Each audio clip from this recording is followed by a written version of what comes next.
7 de la mañana con 14 minutos y junto a nosotros se encuentra el doctor David Larreategui, médico internista y también infectólogo, para conversar en estos siguientes minutos sobre la presencia del COVID-19, sobre todo en la ciudad de Quito, y también el impacto que en la salud tiene esta enfermedad. Doctor, buenos días, gracias por acompañarnos. Gracias, Fabricio, por la invitación.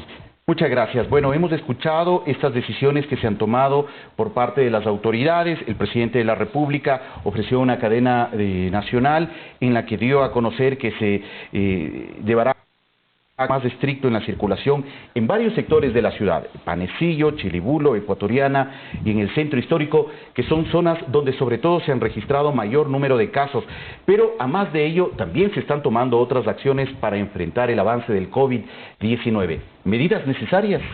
A ver, sí, es importante porque tenemos zonas en donde hay muchos casos, entonces probablemente este proceso se produzca por aglomeración de gente. Entonces tú, para controlar el brote de casos, tienes que hacer la medida más eficaz en la prevención de COVID, que es evitar la aglomeración y mantener el distanciamiento social. Inclusive es más fuerte que usar mascarilla y más fuerte que el lavado de manos, porque el distanciamiento es muy eficaz para disminuir el número de contagios. Entonces son medidas importantes. El distanciamiento es clave entonces en este momento. El distanciamiento es clave para el control de la epidemia. Por eso el aislamiento era inicialmente una buena medida, y segundo, tenemos el distanciamiento, que es fundamental para mantener un control y en lo posible no salir y seguir manteniendo el aislamiento. Las personas que no puedan salir, pues lo ideal es que se mantengan aún en casa, ¿no? Claro que sí. Entonces, estas recomendaciones que han planteado permanentemente las autoridades, los especialistas médicos y demás, de mantener, por ejemplo, una distancia de 2 metros mínimo, de evitar salir a la calle,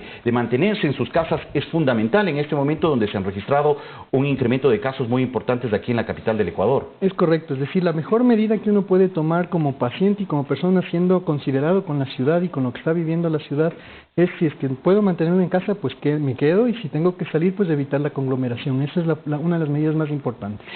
Las autoridades han afirmado claramente que Quito se mantendrá en color amarillo, no retrocederá a color rojo, y eso significa que es necesario un compromiso ciudadano frente a estas circunstancias.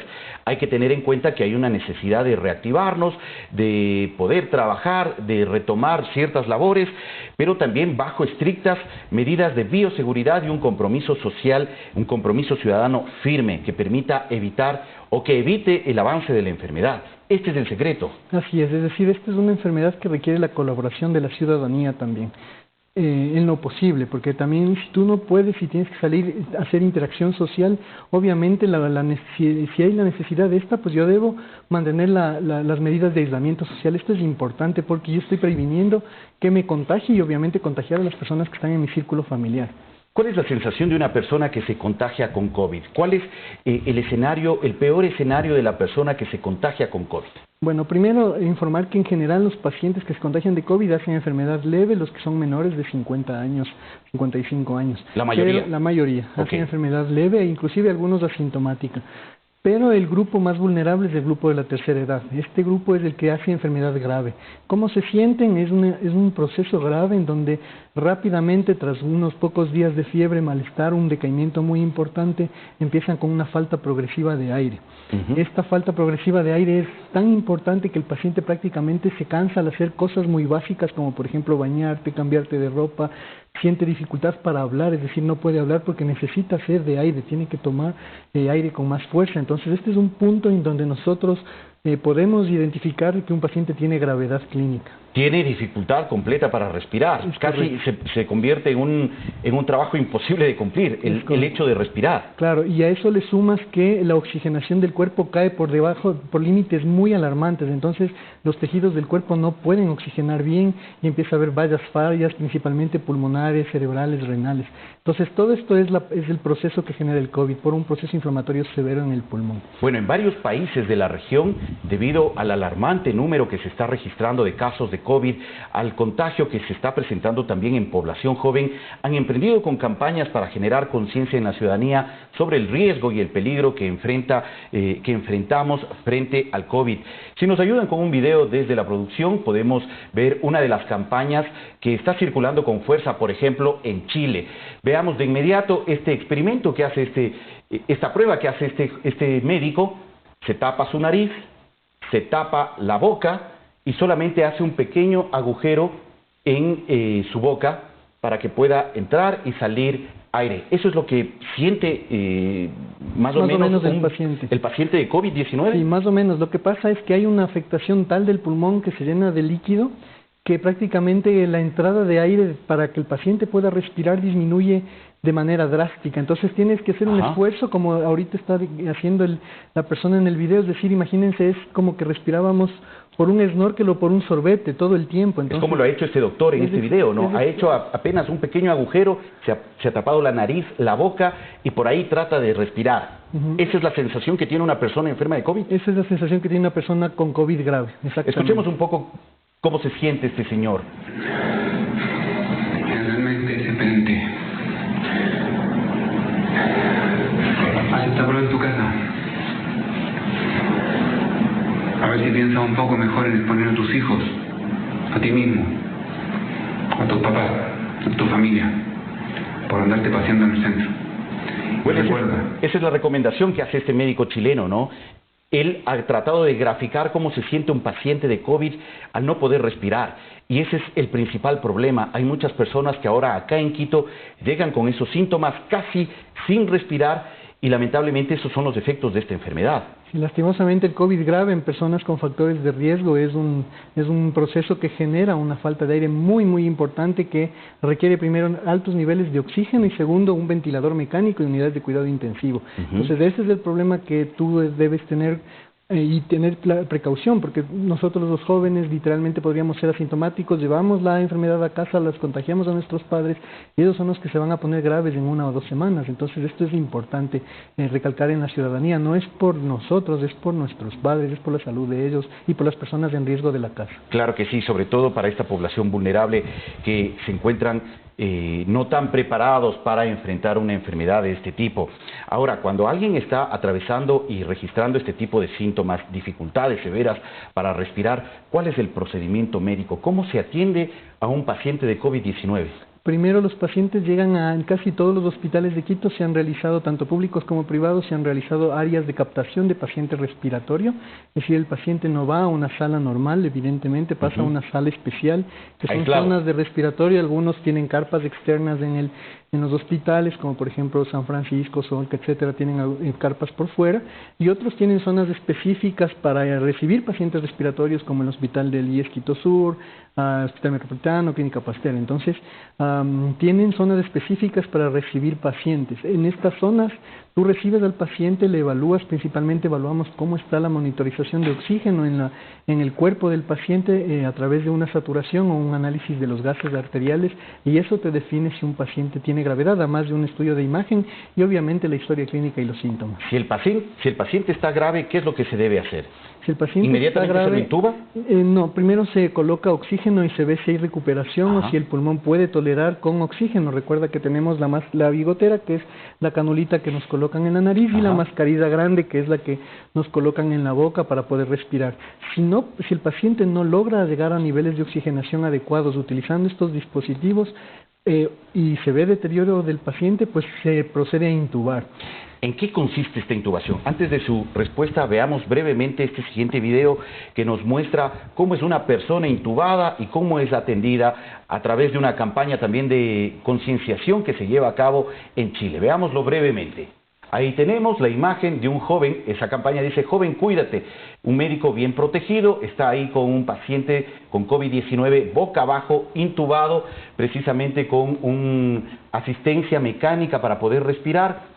Y esas son las condiciones en las que se encuentra un paciente. ¿Qué podemos ver en esas imágenes, David? Bueno, a ver, en este caso ya el paciente está completamente intubado y está pronado. ¿Qué es la pronación? Es darle la vuelta al paciente que está sedado, se le invierte con un objetivo de mejorar la ventilación, es decir, boca abajo. Boca abajo, que llegue mucho más oxígeno a los espacios del pulmón que no se llenan regularmente con oxígeno. Lo que nosotros intentamos, y en general el médico intensivista intenta, es tratar de mejorar la oxigenación a toda costa, para que a través de este proceso y mejorando también un poco el proceso de expansión del pulmón, en lo que nosotros llamamos compliance pulmonar, pueda mejorar y el paciente pueda disminuir los requerimientos de oxígenos de la máquina ventiladora. Entonces, ese es el objetivo. Ese paciente está en este momento inconsciente. Están inconscientes, están completamente sedados porque nadie de nosotros es capaz de mantener un tubo en la tráquea. Imagínate, está pasando por las cuerdas vocales y todo. Claro. Entonces, es imposible que nosotros podamos mantener un tubo y para eso tú tienes que estar sedado y analgesiado, es decir, recibes una potencia en donde tú mantienes una sedación permanente y un poder analgésico muy alto.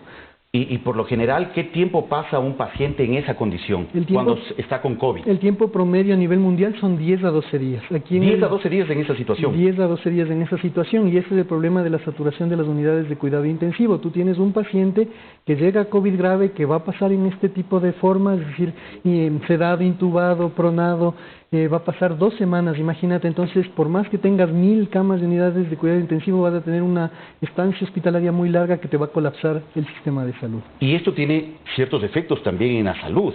O sea, ese paciente puede recuperarse, pero muy probablemente también tendrá secuelas. Sí, a ver, la recuperación post-terapia intensiva es bastante larga también. Hay muchos efectos de los sedantes, de los analgésicos y además el mismo problema que deja la ventilación pulmonar. Hay problemas asociados a la fibrosis pulmonar y a daño pulmonar que puede ser continuo y constante. Es decir, no es una situación fácil. El paciente sufre mucho daño, tanto mecánico, el mismo oxígeno en dosis altas es hasta tóxico para el pulmón. Entonces hay que saber manejar, es una situación muy delicada y por eso es que requiere altos recursos y no se pueden hacer unidades de cuidados intensivos de un día para otro. Todo requiere una programación, y tanto de equipo técnico como de equipo humano, como de equipo médico y dispositivos. Cuando un paciente con COVID tiene que ser sometido a este procedimiento, su tracto respiratorio queda afectado, sus cuerdas vocales quedan también afectadas. Hay un proceso de recuperación que he escuchado podría extenderse de 6 a 12 meses. Sí, demora, y esto nosotros llamamos la recuperación o el tratamiento post-COVID, que es muy amplio. Te digo, va desde trastornos psiquiátricos, imagínate desconectarte 3 semanas del ambiente, no saber qué pasa a tu alrededor. Van desde problemas psiquiátricos muy graves hasta problemas físicos, como por ejemplo lo que te comentaba del pulmón, el daño de fibrosis pulmonar, la afectación pulmonar propia del parénquima y de otros órganos, porque recuerda que la enfermedad es multisistémica y afecta riñón, cerebro y otros órganos. Entonces es una situación muy delicada, por eso es la insistencia a la ciudadanía. Como la persona que vimos en aquel video hace poco, ¿cuántos se encuentran en esta situación en Quito? No te podría decir, pero es ahora muy difícil conseguir una cama en cuidado intensivo cuando tenemos pacientes con COVID grave desde el aspecto de la medicina privada en la cual estoy trabajando. Ahora trato de enviar pacientes con COVID grave a unidades de cuidado intensivo y por lo general tengo respuestas de no, que se encuentra todo lleno y colapsado. Entonces, creo que ahora es muy difícil conseguir una cama de cuidado intensivo considerando el número de casos que tenemos. Y ahí la importancia del compromiso ciudadano, el entender el riesgo de esta enfermedad, las complicaciones que trae esta enfermedad, el dolor que genera a la familia, al paciente, lógicamente, y frente a esta situación, el poder asumir un compromiso ciudadano. Básicamente sí, y eso es lo que se ha insistido a través de redes sociales, los medios de comunicación, es decir, estamos frente a una situación bastante crítica en la ciudad, no tenemos ya mucho espacio para atender pacientes críticos graves, con COVID grave, como hemos visto en el video, y aquí lo importante es que las personas que no puedan salir, es decir, que puedan todavía mantener en casa, hacer teletrabajo, lo sigan haciendo, y las personas que tienen que salir a trabajar y generar economía, pues tienen que mantener el distanciamiento social, el uso de la mascarilla y el lavado de manos, que son las 3 medidas básicas para prevenir la infección por COVID. Muchas gracias, doctor Larreategui, por la información. A ti, Fabricio, por la invitación. Muy gentil, y estaremos pendientes también a las recomendaciones que en unas próximas ocasiones el doctor David Larreategui nos pueda ofrecer frente a esta realidad que está viviendo el país y sobre todo en este momento la ciudad de Quito. El COVID-19, para frenarlo es necesario el compromiso de cada uno de nosotros para poder adoptar las medidas de cuidado y de bioseguridad y evitar el avance de este virus. 7 de la mañana con 28 minutos. Vamos.